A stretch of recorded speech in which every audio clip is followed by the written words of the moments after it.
हा पोरगा गेलता पोरगी बघायला, तिथं गेल्यावर बा काय घडलंय. बर आता चहा पिऊन झालं आणि कांदा पोहे पण खाऊन झाल्यात. पोरगीचं तोंड तरी दाखवा. तोंड बघायची गरज सुद्धा नाही, मुलगी 1 नंबर आहे. 1 नंबर आहे का 2 नंबर आहे ती तोंड बघितल्यावरच कळेल.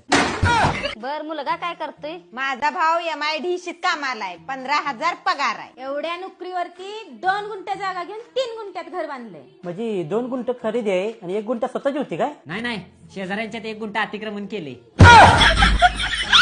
असं तोंड दाखव मुलाला.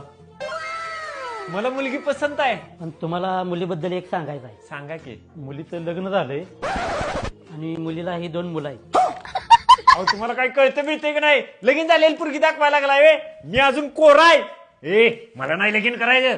चला येत ना. अहो ऐका, मुलगी एकुलती एक आहे, तिची सगळी प्रॉपर्टी नवऱ्याच्या नावावर करणार आहे. बाळानो आजपासून मी तुमची आजी, मी तुमची आत्तू आणि मी तुमचा पप्पा. अबे साले